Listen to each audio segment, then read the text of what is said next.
Hi, and welcome to Finding Your Way Through Therapy. I'm your host, Steve Bissell. The goal of this podcast is to demystify therapy, what can happen in therapy, and the wide array of conversations you can have in therapy.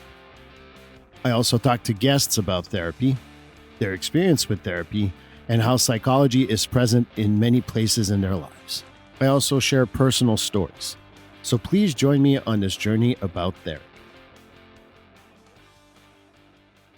Hi, and welcome to episode 79 of Finding Your Way Through Therapy. I am Steve Bissell. If you haven't listened to episode 78, it was the most downloaded of this season, and it was the Veterans Day episode with Kyle Purcell, Caitlin Deehee, and Jay Ball, so I hope you go back and listen to that. Episode 79 will be my favorite episode of season 6, which was with a good friend of mine, Courtney Romanowski, and Stephanie Simpson.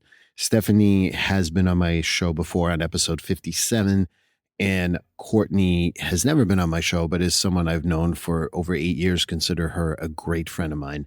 And after listening to that episode, we decided to offer you a freebie. This was a great idea from my editor, and Courtney and Stephanie were excited to get together with me, and we created a document that's going to be available on Courtney and Stephanie's website. But please listen to the episode to know exactly what it is.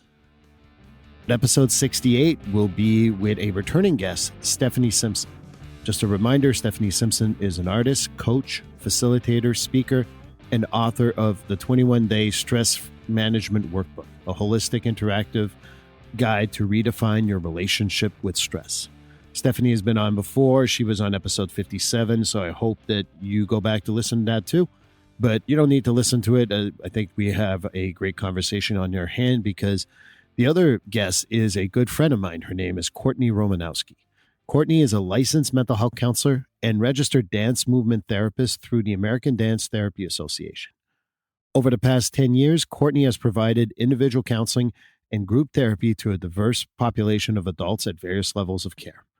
Her hope is to support her clients by integrating honest, open-minded conversations with mind-body awareness and connection. She graduated with her master's at Lesley University in 2014 and served as the president of the New England chapter of American Dance Therapy Association from 2019 to 2021. She is also certified in restorative yoga. I'm really looking forward to this conversation because I have known Courtney for a long time. In fact, she's in my office, but we never get to talk, which I don't know if that'll come up. But she is friends with Stephanie also, which I think is going to make for a dynamic interview. So here's the interview.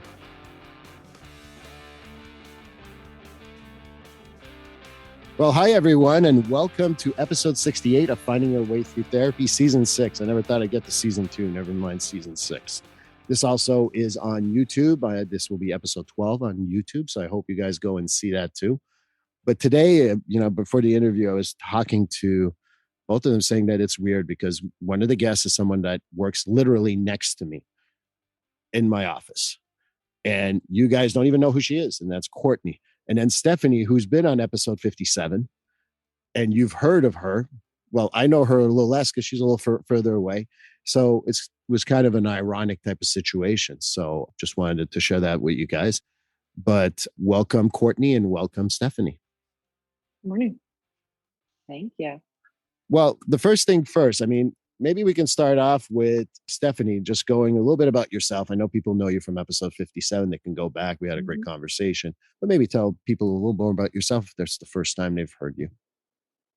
Yeah. So I'm based in New York City and I am a consultant, coach, artist, and facilitator. So I work with individuals and companies in creating more trauma-informed, holistic workplaces, and really through the lens of how are we redefining our relationship with stress in this holistic mind, body, spirit way. And so in organizations, a lot of times that looks like how are we training our leaders to be more conscious leaders? With the employees, how are we providing resources for them in a way that is helping them to be their best self at work? With individuals, I work with a lot of people who are in transition, where maybe there's a lot of uncertainty and fear. And so the overwhelm and the stress is there. And as a coach, like different than therapy, and I'm very clear with this with all my clients, it's about like, where are you now and where do you want to grow into?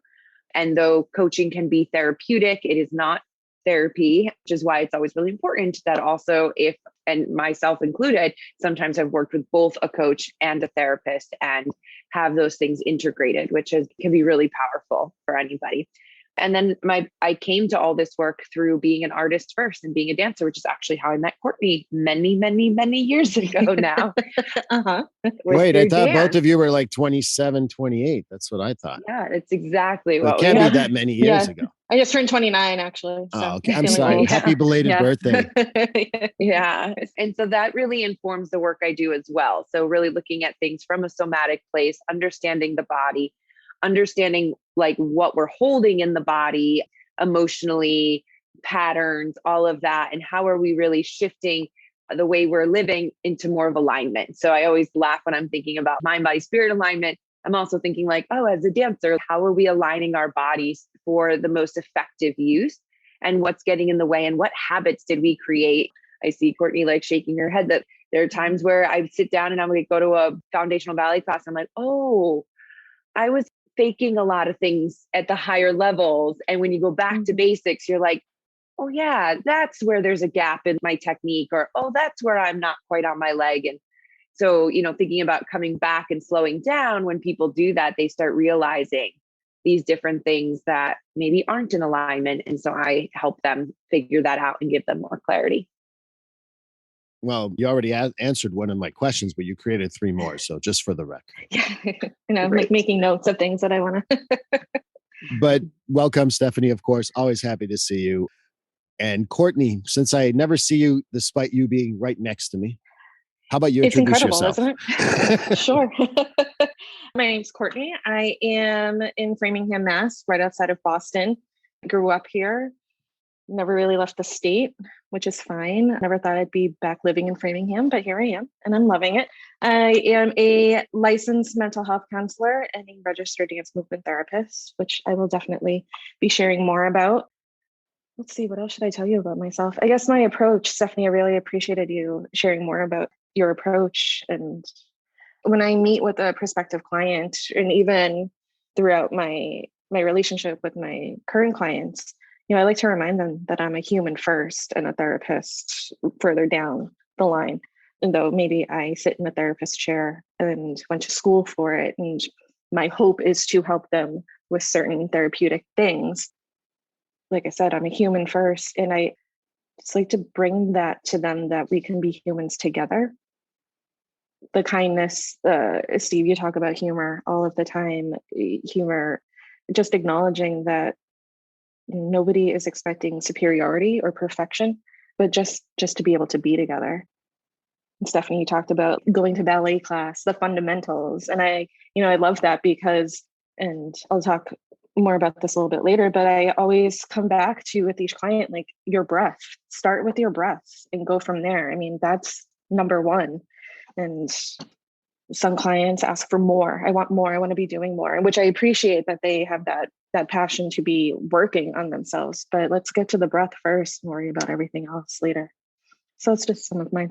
And I appreciate it, Courtney. The reason why I interrupted you is because I think that you do restorative yoga also. Which is about stopping and being and resting, not about constantly moving from one thing to the next. There's so much that we're actually doing when we're still, which is uncomfortable for a lot of people because we live in a world of constantly doing. We need to be productive, and actually breathing is the most productive thing that we can do for ourselves, at least to start. And I think that I go back to what my spiritual belief system is based on Buddhist principles. And most people who go do some mindfulness or some meditation, they're like, well, I can't stop my mind. Well, that's exactly the point. You're not a bad meditator because your mind hasn't stopped, because that's the point, and it's observing those thoughts. So I just wanted to integrate a little bit of that too, because it is the mind, body, spirit stuff. Yeah. I have a restorative yoga teacher and even another yoga teacher who they say the same thing, like, thank your mind for doing its job because you're supposed to be thinking, and then come back into feeling what the body is experiencing right now. And then when the thoughts come back, thank your mind again for doing its job. And we're not supposed to stop necessarily, but that mind body connection of taking care of one, taking care of the other. Right. And I mean, on a bigger level, I think we're all interconnected and something that we tend to forget also, but that's just me. So when I think about all that, how do we get to a point where we're a therapist and coach and we work with companies? How do we get there? How do we get to do restorative yoga, do the type of therapy? How do we get there in our career? You don't wake up I know you're only in your 20s, but at the end of the day, I didn't wake up one day and go, gee, I'm going to be a therapist. This is a good idea. How do we get there? And I'm going to start with you, Steph. Hmm. It's a really good question because I've been thinking about that a lot recently. Like, how did I get drawn to this? And I really think it came from a place originally. Well, a couple of things come to mind. One, I'm really fascinated by people and I'm really interested in people and how we do the things we do and what makes us do the things we do and stories, right? I think that's where sometimes people are like, wow, you went from doing dance and musical theater and all this to now coaching. And I'm like, to me, they're almost the same in the sense that it's storytelling, right? It's storytelling, it's coming together, it's a connection, something that came to mind when Courtney was like, I'm a human first and can we just be together? Like, just how special that is and how many times people don't get that, right? And I'm hoping that the stigma around going to therapy is shifting over the last few years, though. Just being able to be in a space with somebody, and even group, like I do a lot of group coaching too, and there's such power in just having an hour and a half where you're with that group and you get to share something and realize that you're not alone, and that maybe it's coming out in different ways for different people, though that being a human is, we're all having somewhat of a similar experience. So as a performer, being really interested in those stories, how are we sharing those stories? How as audience members are we taking in those stories and how are they affecting us? To then like going into the more therapeutic coaching realm, I think part of that was just me trying to like heal myself and like getting really interested in all these different modalities and then seeing how they've benefited me. And I love that you brought up breath again, Courtney. And when you said come back to the breath, I found myself going, yeah, let's take another deep breath, right? Like we breathe unconsciously, obviously, so that we can be alive. So like when we consciously breathe, how that just shifts so much. And it seems so basic, and yet it's the thing that we always forget to do, including myself. Mhm. And so I think going through all these different modalities for myself and seeing, I go back to like the idea of like pain is inevitable, but suffering is a choice, realizing I have more choice and being like, how can I be of service to others? And not sometimes teach it depending on the space I'm in, but also just hold that space so people can get to that place themselves. And wouldn't it be wonderful if we all were able to do that, just how much more settled everybody would be? So I think that's how I found my way here. And I'm just really excited and passionate about trying to hold more safe spaces, even though I don't totally love that like buzzword, but hold those spaces where people feel like they can really share and release, right? I just got this image of just let the like heaviness go. Well, the first thing that came to mind when you said that's the energy stuff and all that, it's the synergy. Another word that I really hate that business use because they use it terribly.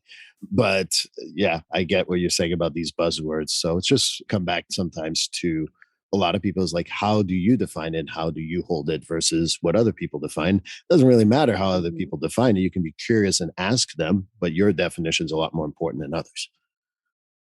Mm-hmm. So just a thought. Yeah.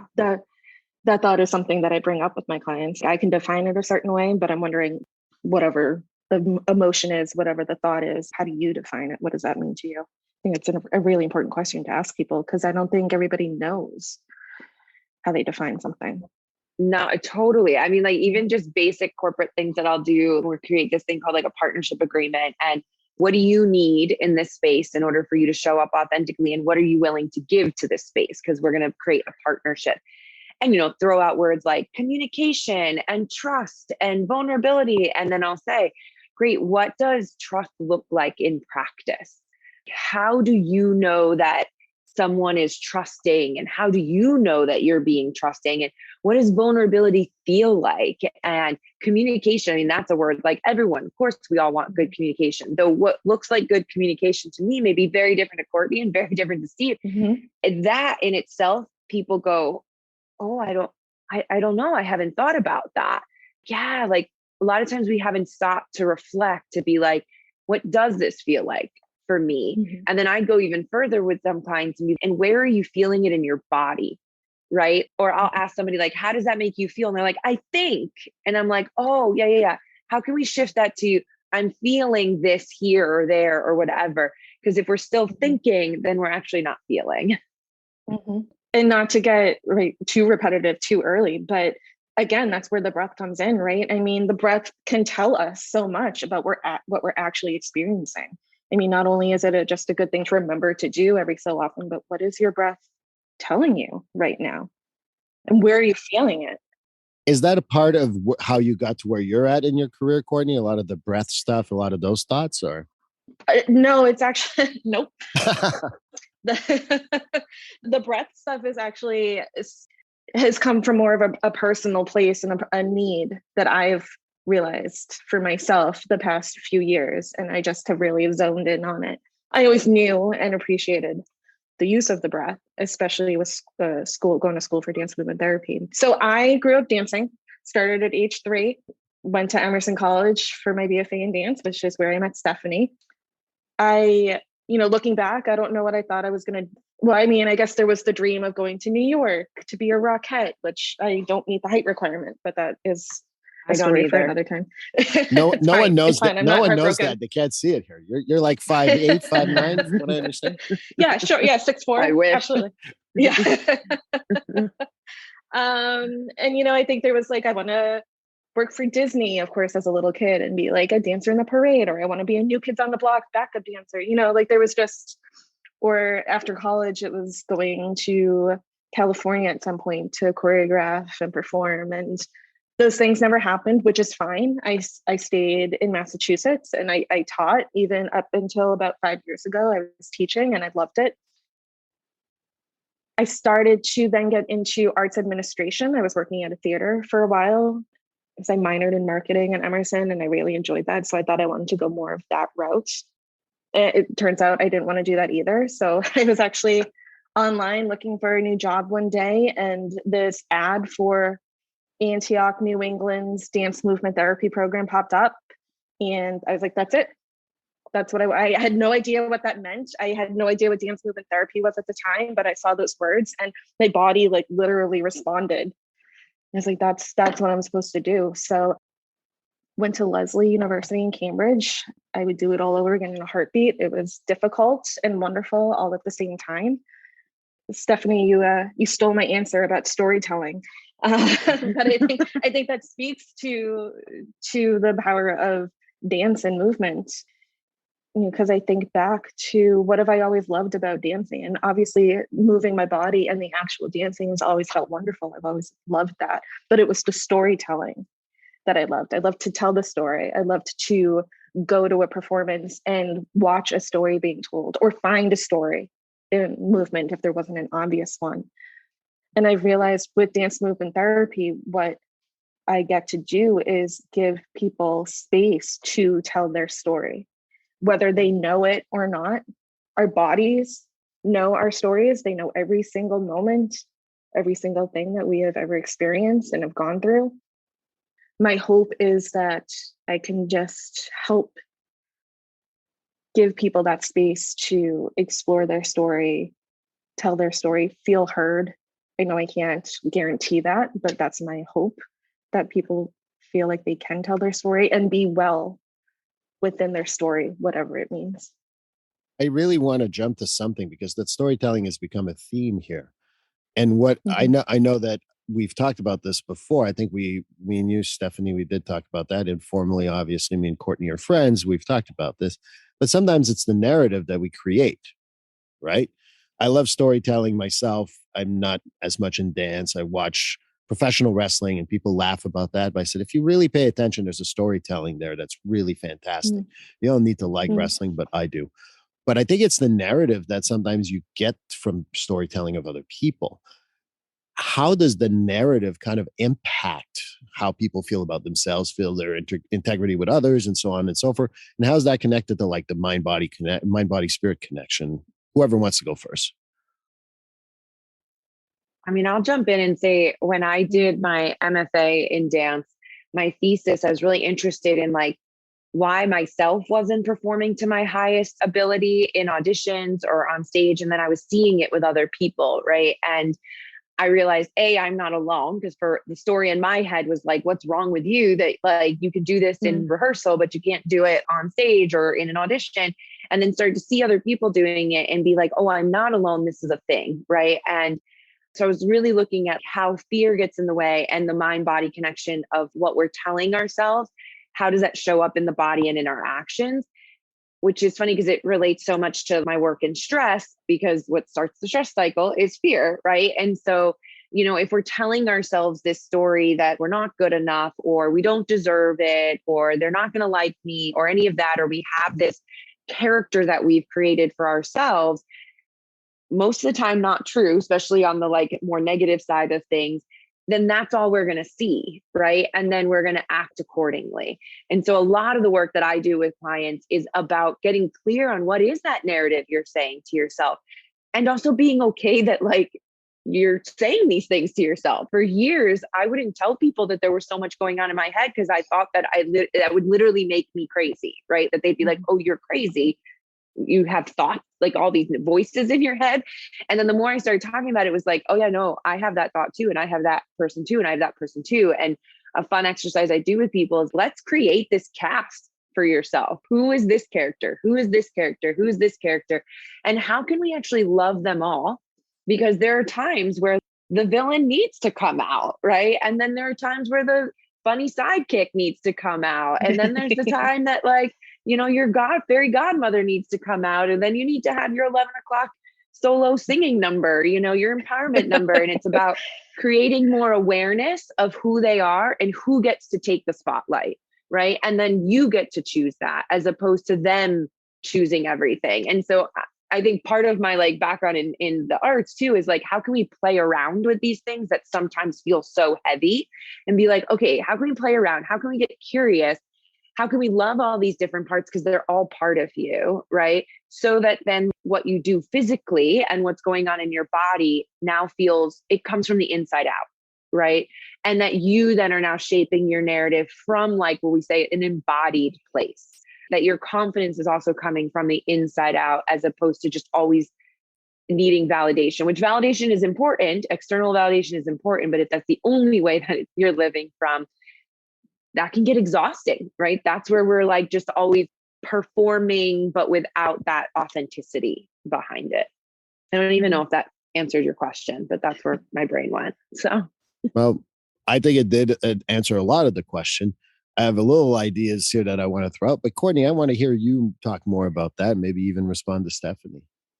Yeah, Stephanie, I wish I could like record all the thoughts and responses that I have in my brain while you're talking, because now I'm like, oh my God, am I going to be able to get it all out? Do you guys want me to leave? I'll go get another coffee or something.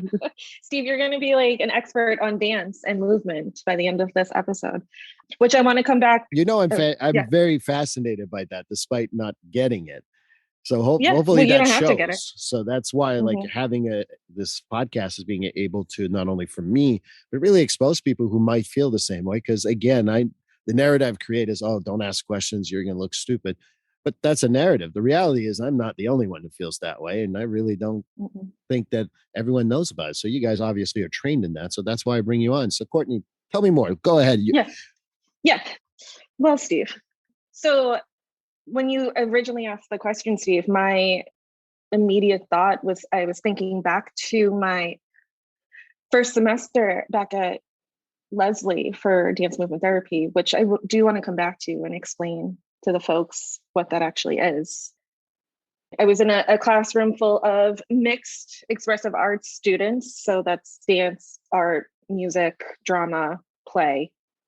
But you could tell who the dance movement therapy students were because during different exercises and experientials, everybody was performing and trying to be beautiful in their technique, and myself included, which is not what dance movement therapy is about. It's not about technique. It's not about performing. It's not about looking certain. There can be performance to it, but not the point of it. And as school progressed, I'm even thinking back to my last semester, and I would find myself in so much stillness not knowing how to move, because the way I knew how to move was through technique and through practicing and that was my narrative. I was a dancer. So if I wasn't performing, what was I doing with my body? And there was both fear and, oh my God, who am I? And now there's more curiosity, because now I settled into like, it's okay if I'm not the dancer that I thought I was or was at the time, or like, I can move my body and feel good in it without it being a technique class. I'm recognizing for a lot of people that when we stop and try to connect with our bodies, it's almost this like, oh my God, who am I? What is my body telling me? What is my narrative? If I stop thinking about it, if I stop living the story that my brain has decided for me, or that I've chosen or that I'm comfortable with, even if it's a sadder story or there's fear or anger. And so I think, again, I like to offer this time for my clients to become more aware of what's going on in their bodies. They don't have to live there just yet, or they don't have to put it into practice just yet. But what is your brain telling you? And then what is your body telling you? Is there the connection? Is there a disconnection? Again, what have you chosen because you're comfortable with it, even if it's uncomfortable? And why are you choosing that versus what your body may be telling you? I like that explanation. There's so many things in there, Courtney, that I was just like, yes. I was just thinking of too, when it's, one of the things I think is so great about dance. Well, first of all, I believe everyone's a dancer. It's like the first thing we do is like we move as babies, right? And we Let me stop you for this. right now. I'm going to stop you right now. I'm going to challenge that notion. What if I said to you, no, I'm not a dancer? You guys are, obviously, but not me. What would you say to me? I would say, how are you defining dance? Like, what does dance actually I'm not in therapy here, just for the record. Tell us, Steve, why don't you dance? Because I come up with that or come up against that a lot, especially when I was teaching dance full time.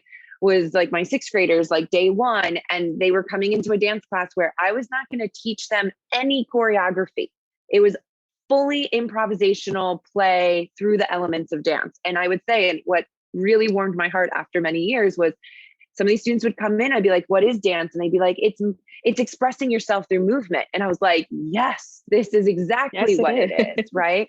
And even dancers, I work with a lot of dancers where they're not in a good place because they've been told what good dance is. Right. And they're not good enough.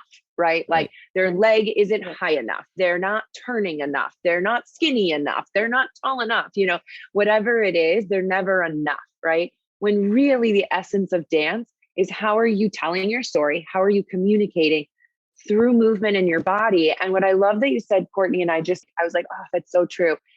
Getting to a place of stillness, seeing someone on stage hold a stillness is one of the most powerful things that you can see when it's done like embodied, right? And the same goes in real life. Because performances, even though my life, I want it to be real life all the time. But as you were talking, I was thinking, Courtney, about how even growing up as dancers, we're told what to do a lot of times, unless you were fortunate at different times. And thank God I was. When I started 11, I started doing more like modern dance and improv, where like then you had agency to make your own choices.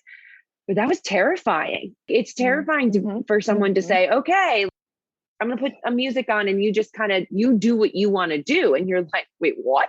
Like, you're not going to give me an 8 count? Like, what's going on? Yeah. Right.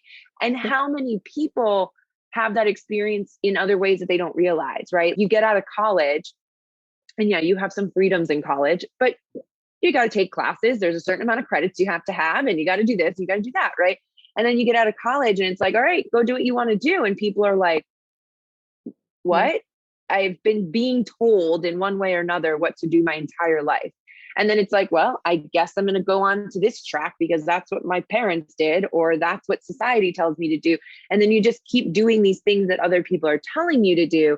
Though if you do actually stop and breathe and stay silent and still, at first, I think it is really overwhelming because it's like, oh crap, I've got to make this decision. Though once you become more comfortable with that and figure out your own narrative, it then goes, oh yes, I get to make this own decision, like my own decision.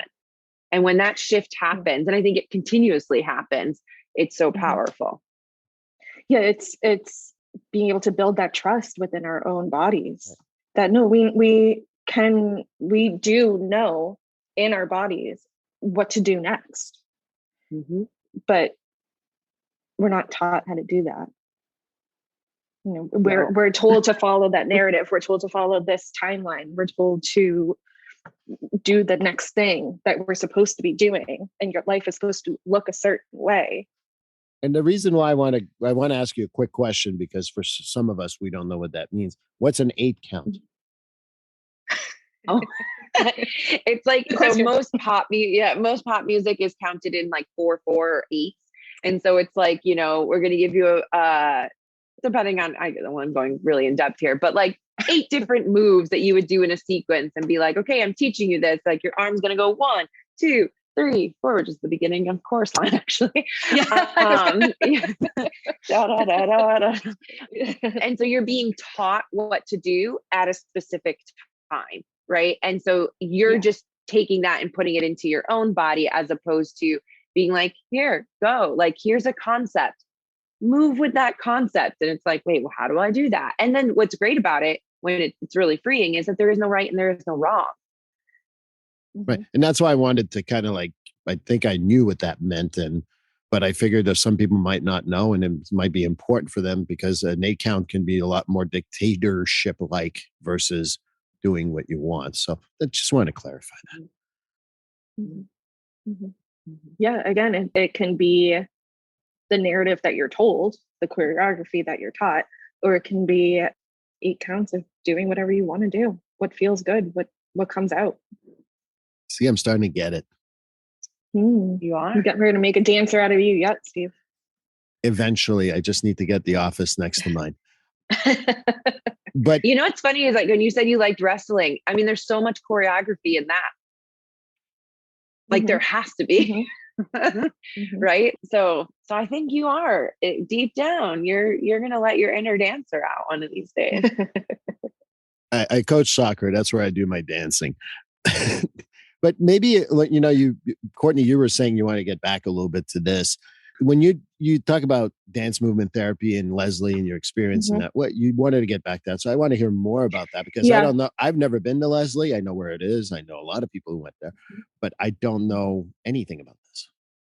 Yeah. So I actually, because I wanted to be clear with what the definition, quote unquote, of dance movement therapy is. So again, here's an example of what we're told it is. And then I'll share a little bit more about how I've shared a little bit already, but a little bit more of how I think about it and embody it for myself.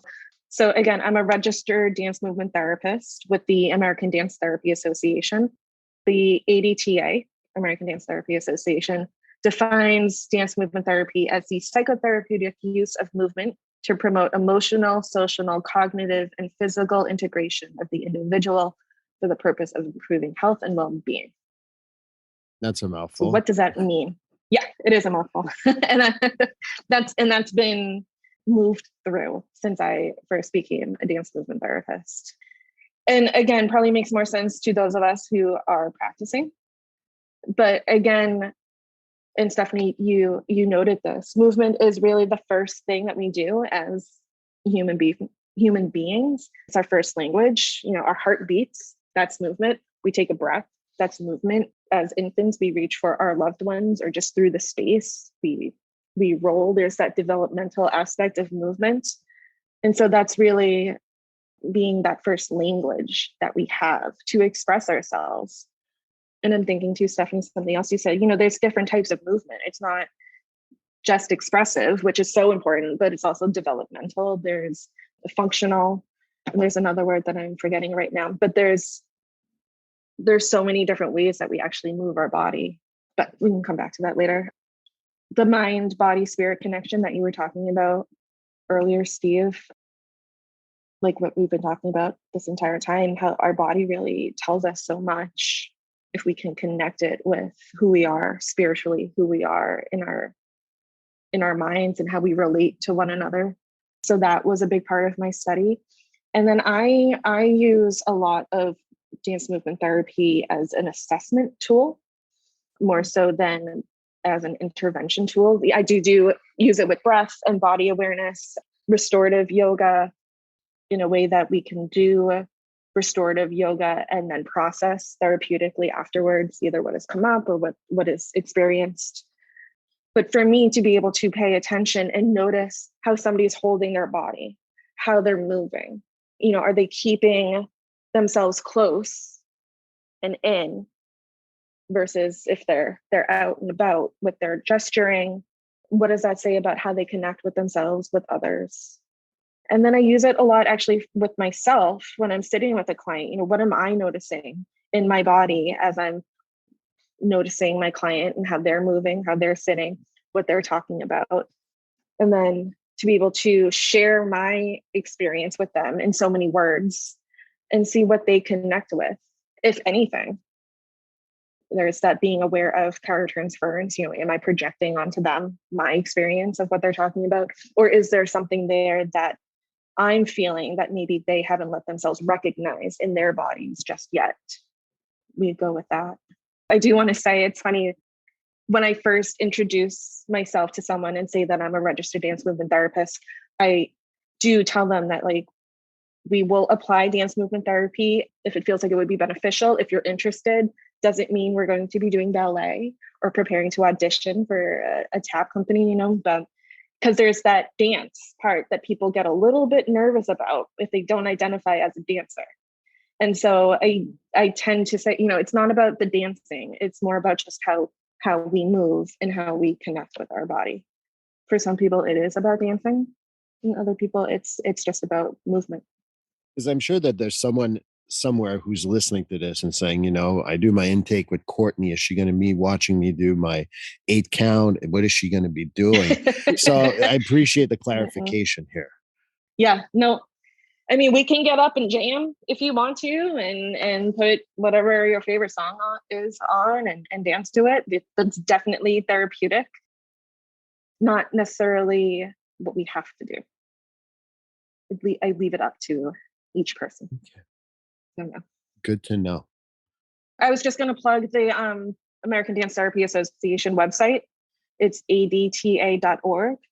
They have more information about what dance movement therapy is. They have videos of what it could look like. Everybody tends to use it a little bit differently, or depending on where it's being used, what population, it looks different. And then there's also a database. You could find a dance movement therapist near you if you're interested in learning more and pursuing it as a therapeutic approach. I'll definitely put that in the show notes. Yeah. For people to adta.org. Perfect. Stephanie, do you when we meet you, do I have to start doing some improv in order for you to go, this guy really needs a lot of coaching? Yes, that's how I start every session off with a new client.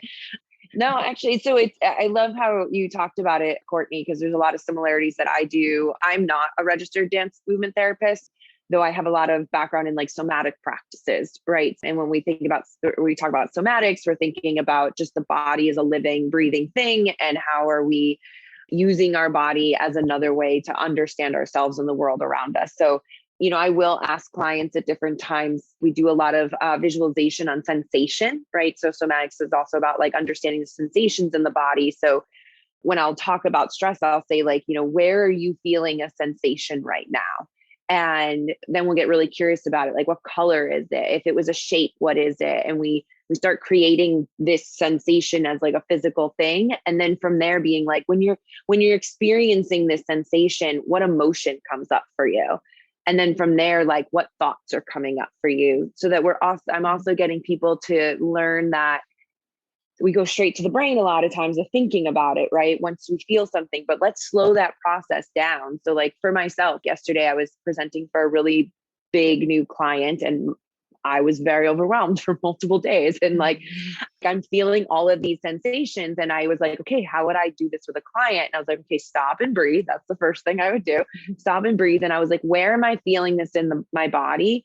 And what am I immediately attaching to it? And so immediately I was attaching oh, I'm scared that I'm not going to do well. So it was fear and all that. And then when I got even more quiet, I was like, and I'm also really excited about this.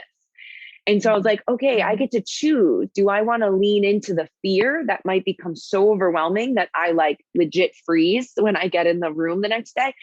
Or do I want to like put more attention and intention into the excitement part of it? And like, again, I'm going to choose to do that. And then what narrative can I create around the excitement part of it? Right. So being able to tap into the body first to be like, here's what I'm experiencing. Here's the emotion I'm coming up. And I think we were talking about this maybe pre-thing about like just emotions. We can have more than one emotion at one time. We're complex people, right? So like to be like, yeah, I'm really nervous and scared, and I'm really excited and proud of myself for like getting this client, right? And it's okay to feel all of that. And now which one do I want to feel the most, right? And then how does that shift the way I'm thinking about myself, as opposed to what we're kind of wired to do, which is like just think and think. And I always say that usually brings us to the downward spiral, right? And then we're catastrophizing and all of that, as opposed to like, how can I experience and feel and then bring myself to the upward spiral? Embody that pride that you're feeling, right? There's posture, there's openness to that. Yeah. And I think that what I would go, I think this is a great place to go into emotions, because why are they so damn complicated?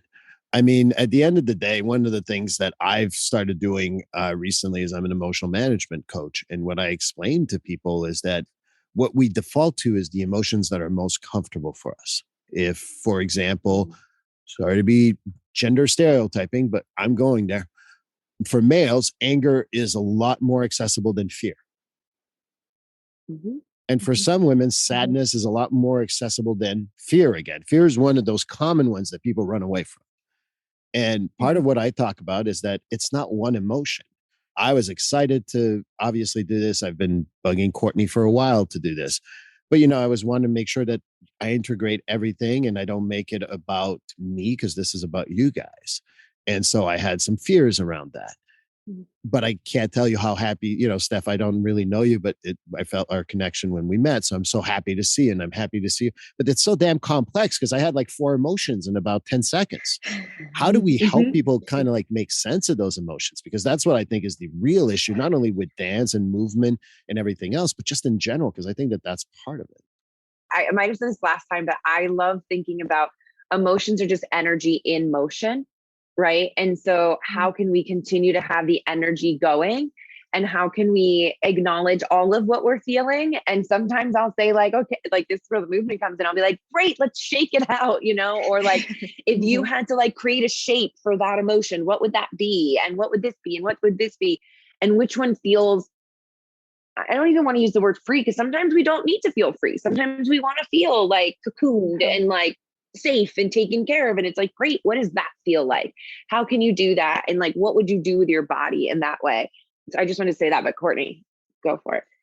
Yeah, no. I think for me, in my practice, there's that education piece first of all the different emotions that are out there, right? Like you said, Steve, we tend to go for the ones that we're comfortable with. And I think not only are we comfortable experiencing, but that we know of.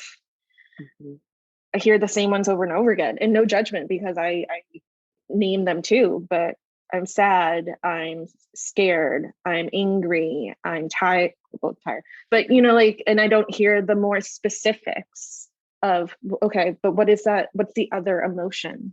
What's the deeper emotion that's involved in that? And then for me, it's exploring, so when have you felt that way before? What's your history? What's your narrative of that emotion in your life? And what do you need? When you sit with that, as uncomfortable as that may be, and I've done a lot of explaining lately of, you're going to feel uncomfortable. I think you need to feel uncomfortable. There's real importance in feeling uncomfortable with it. What do you need in that discomfort? And then there's a whole other education piece of like what your needs can be, and how to obtain them. Yeah, I love that you said that, Courtney, because it is so true so having done a lot in the education system, they've social emotional learning, right? Which I feel like all learning should be social emotional learning, but we had to like create a whole name for it and be like, we need to integrate this, and it should already be integrated, but sure, like if that's how we're going to get it done, like let's get it done that way. But being able to name emotions right then and there it's an intelligence, right? It's an intelligence that we aren't really, depending on what type of family and community you grew up in, like that was not taught, right? And it's like, where are we getting that from? Because like I just said, not always in school either, right? And that some emotions were good and some emotions were bad. And I like to share with everybody that emotions are neither good or bad. Are you using them in a way that's helping you to move forward, right? Like there are times where anger is very necessary, right? You need to get angry. Though if you're always getting angry, that might not be helping you to move forward. There are times where like being sad is totally necessary. And if you don't allow yourself to be sad, you might not be able to move through whatever it is that you're like grief, right? Like if you're not allowing yourself to be sad when sadness comes up in grief, it's just going to continue to feel heavy. The opposite is the same. Like when people toxic positivity, like when some people are like, oh, like positive psychology, when it first came out, and like I do a lot of work in that, and everyone's like, oh, so you're just like happy and positive all the time? Like, no, that's like the exact opposite of what they're saying. They're saying like, how are you naming your emotions, right? How are you not just numbing out, right? Like, and we all have our emotion we go to that helps us to numb out, right? And so some people, it's like, well, I'm just always going to think happy thoughts and be on the bright side. And it's like, well, that's not actually going to help you all the time. Sometimes you do need to be upset and angry. And so it's about, again, also where are we feeling it in our body, being able to name it. And when we can name something, we can then work with it in a different way. And so I love that you say, like, I start with education first, because so many people out there have just not been educated, and that's okay. And the more that they get curious about it, and I love that you said, okay, now what's under that? And now what's under that? Because we have like, I mean, I love the movie Inside Out, but like, we have those 4 or 5 main emotions, and it's like, yeah. And then there's something under all of that too. And let's go there. Right. There's different emotion wheels out there, but it's come in very handy in the past couple of years of educating people that like you can get more specific. I've gotten into that, or I try to be mindful. So many of my friends or family members have little ones now. And instead of like, oh, do you feel sad? Or, oh, you must be so happy. Instead of asking them, oh, how are you feeling? Like, what is that? What do you experience? Like, not in those words, but like, instead of telling them how they feel, and like you said, Stephanie, there's this judgment of good emotions, bad emotions. And if I'm feeling the bad ones, I need to stop feeling those, or there's something wrong with me for feeling those. No. Yeah, you should be feeling them. If something has happened that has caused us feeling, also you're allowed to feel whatever you're feeling. There's no right or wrong, but to actually sit with the feelings, and then express them in a healthy way, and cope with them in a healthy way, or feed them, or just take care of ourselves in a healthy way. Again, it's those parts we're not taught. It's just be happy, be okay, and everything else is wrong. Well, if you want to know how toxic positivity can screw you up, go watch the Lego movie, and there's a song called Everything is Awesome. Yes. For me, that's what I tell people, like, oh, you don't believe in toxic positivity? I'll send you a video. And I think that one of the things that I would also give a lot of credit to both of you, and I'm happy you put that on the table, is that whole education piece. As therapists, we're supposed to do interventions and this and that. Well, to me, I don't care if any insurance companies are listening, you need to educate your clients as to what it is. I did anger management when I worked at it was my first groups that I ran when I got my license, and it was about anger management. And my first question is, what's anger? And and most people had a negative view of anger. And I'm like, anger is not good or bad. I mean, you need anger here and there. It's what you do with that anger that's going to be key. And how often are you going to tap it in because you're afraid of using other emotions? So I think that there's a lot of truth of the education we have to do in order to get people there. And the other thing that I really want to get back to is, I think we talked about it last time, me and Steph, but I want your opinion too, Courtney, is that, and I think we did this prior to recording, how do we get people to start thinking about human being versus human doing? Because I think that sometimes our emotions are attached to what we accomplish instead of who we are. Whoever wants to go first. Forget who I was talking to the other day, but the questions, and Stephanie, maybe you brought this up in the last episode, or if not, I'm creating a scene in my head of what's your name and what do you do? That's the question of who you are is based on what do you do with your life, and even trying to catch up with friends. So what have you been up to? And I appreciate that, right? You're interested in my life. You want to know how I've been spending my time, but like maybe I haven't been doing anything, and maybe I'm okay with that. I love that you brought that up, Courtney, because when we're recording this back to school time, right? A lot of people have been going back to school recently. And one of the things that I always gave me a lot of anxiety as a teacher going back to school was the question that you were going to get from every single person you saw. Oh my gosh, how are you? How was your summer? Where did you go? What did you do? And it was like, well, I didn't go anywhere. I stayed in my apartment, blah, blah, blah. And then it's like, oh, and it's like, well, now you're making an assumption that like, I wasn't happy doing that. And I remember having that exact conversation a couple of years ago and realizing and being like, I'm not gonna be like, yeah, I went here, I did this, it was great, blah, blah. I'm literally going to say what I felt. And it was like, yeah, I hung out in my apartment a lot, and I did a lot of nothing. And then it was like, oh, are you okay? And I was like, yeah, no, that was fine. Like, and I could see that they were uncomfortable. Right. And so, going back, Steve, when you're saying human beings and human doings, it's almost like, how am I going to say this? It's coming out like just word vomit right now, but we are so uncomfortable being a human ourselves that sometimes it's that because of that, it's then hard to be a human with somebody else. Right. And like, I almost feel like we're designed as humans to caretake all the time because we're uncomfortable. And I very much can visualize the person I was having this conversation with, and she got really uncomfortable because it was, oh, wait, I wasn't expecting someone to turn around and not just list off all the places they went and to say like, oh, the summer was great and fantastic. And it was, oh crap, we actually have to have a real conversation right now. I'm not prepared for this, right?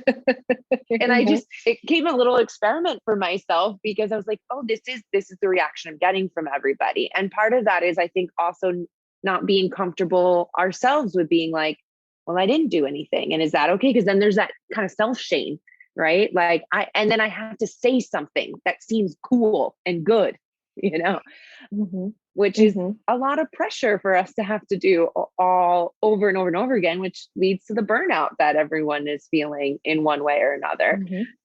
So I don't know if any of that made sense. I also just want to say, Steve, that I love that phrase of human beings, not human doings. And I almost in every workshop I've done since our first conversation, I say, one of my therapist friends always says, and I use it and I credit you for it. And every time I say it, everybody in the room goes, huh? Yeah. And it gives them a little pause, which I think is beautiful and wonderful. I think you need to make t-shirts. They're in production right now as we speak. I just made a phone call. But I do appreciate that. But it's not mine. I got it from somewhere else. And I think that I go back to a friend of mine who says there's only really 3 original ideas in the world, and we just recycle them differently. Yeah. But as we approach already an hour, that's how fast this goes. Yeah. First of all, I'm going to have you guys back again, because I think that I wrote like there's 1, 2, 3. There's like 7 questions I started off with. 3 of them I haven't touched. And then I got 4 more questions that I created on the side. So we're going to have to do this again. But I just want to talk about a couple of things that touch base on. I like the wheel of emotion to explain to people how, and if you've never seen it, I can maybe link it in the podcast notes. But ultimately, that's how I expand the emotional tree for people, because, we go to basic emotions and that's okay. And those are the ones from inside out. But for me, it's so much more expansive, because you said tired, not really. Well, no, tired is a part of an emotion. And, the fact is, yesterday, my youngest daughter was sick and I was up with her most of the night. And then I had to go coach soccer, see clients, run around, get them to I was tired. And people are like, oh, that's your body. Well, that's also how I felt. And if you say to yourself you're tired, it does affect you. So it's not one of those core emotions. So I wanted to go there. I talk about movement too in a different way. And I think that Gestalt therapy is probably one of those things that I never thought that I would talk about in therapy or on this podcast. But Gestalt is a lot about movement and a lot of the stuff that you got to do. So I think that there's so much more to value from this not loved enough technique of therapy. And finally, you talked about getting into the deeper emotion. When you talk to friends, whether you've been through, I'm from Montreal, live here now, and people are like, how is it live in Montreal? Similar. And people expect like some expanded answer. And I'm like, it's kind of the same. I've spoken French, not in English. I don't know. And I think that that's what I remind people is that where we are today or wherever we are has nothing to do like where you've been or where you're going to go, or where your vacation's going to be. And are you going to retire Hawaii or Australia or Massachusetts or New York? It has to do with who you are today. And I think that bringing back again a little bit of the mind, body, spirit connection, I go back to Buddhist principles. I only have this moment. Something can happen tomorrow. Something can happen next month, next year, whatever the case may be. All I have is today. And I only have Steph and Courtney in front of me and living those moments instead of trying to live the future or the past. So just wanted to throw a couple of those things. I don't know if you had any feedback on that. My immediate thought was, and again, I feel like I'm just repeating myself over and over again, but like we can't breathe for the future. We can't breathe for the past. Our breath is right now. It's the most present thing that we can do. So like, how great to have that available to us to really bring us right here to what matters, what we can do. Yeah. And I'll just add to that. That's why the body is so important too, right? Our body can't go into the future and our body can't go to the past. It's right here. So, when people talk about grounding and centering, I'm like, your breath helps you to get centered. Your body helps you to get grounded and be here in this moment. And if you are here in this moment, that's all we can. That's the being. That's the being. You helped me remember this point that I wanted to bring up, that stillness doesn't have to necessarily mean actually sitting still, right? But it's the rest from whatever productivity we've been trying to do, right? So if going for a walk is your stillness, then embrace that and embody that. If sitting on the couch for an hour is what you need to do to be still, then do that. It's not about being still, but it's about being present. Stillness of the mind is as important as stillness of the body. Well, Courtney, since you're the newer member so far, how do people reach you? How do people find you? Yes, so I have a website, anewdirectiontherapy.com. I also have an email with all of the letters of my name, Courtney Romanowski, LMHC @gmail.com. I'm on Instagram as well. So many letters to my name at Courtney_Romanowski_LMHC_RDMT. I'm sure Steve will link all of it 100%. So that nobody has to figure out how to spell it all. But yeah, I'm on the gram, I'm on the website, and I'm on email. And people can use your newsletter also, right? They can get into that. Yes.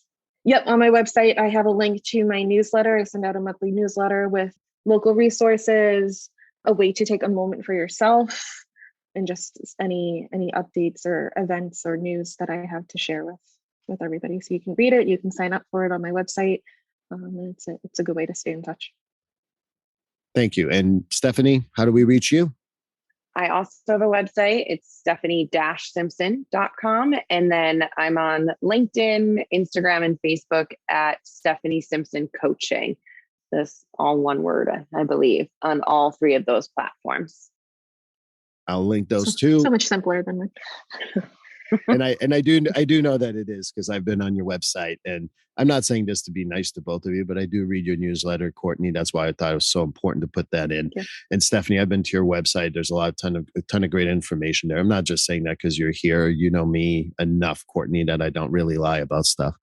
So just wanted to make sure. And yes, I hope you're okay with me reinviting you sometime in season 7. Yeah. Please. Also, congrats on all those seasons. an I know. accomplishment right I know. there. Well, And the coaching. yeah, thank you. And it's a cheat. It's just like Dancing of the Stars season 27, but they've only been around 15 years. It's just like seasons like spring, summer.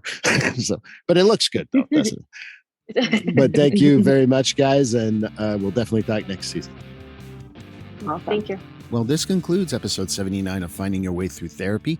Thank you so much, Stephanie Simpson. Thank you so much, Courtney Romanowski. Please go to their website. The link will be in the show notes to go get that handout, and I will do my best to put it on my website, which is a brand new website, and I hope you visit it.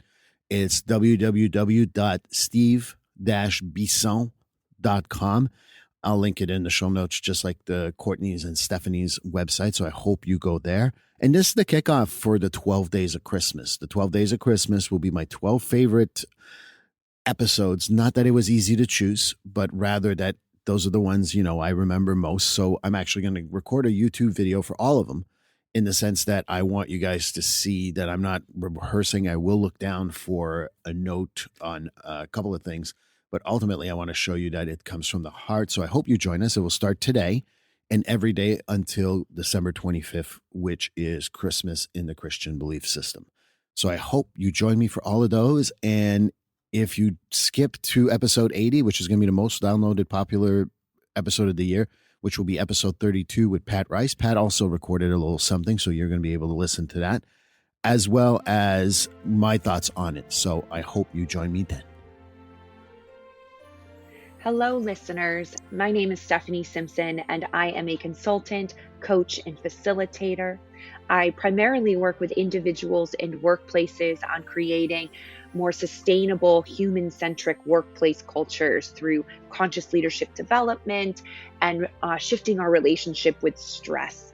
And one of the foundational practices I teach my clients is connecting with their breath in a more intentional way, which is why we created this one sheet for you so that you can start integrating this practice in your day. You can find it on my website at www.stephanie-simpson.com. You can also follow me on Instagram, Facebook, and LinkedIn at Stephanie Simpson Coaching. Hey everybody, this is Courtney Romanowski from episode 68, How Your Breath Can Help Your Mental Health. Recently worked with Steve and Stephanie Simpson, who is also in the episode, to create a great handout on the what, why, and how to practice breathing. It's a great addition to the conversation we had about the role breathing has in our emotional health. So if you listen to the episode and want a little bit more info, or if you haven't listened to it and you're wondering what in the world I'm talking about, head over to my website, anewdirectiontherapy.com, and click on the Explore button. That's anewdirectiontherapy.com.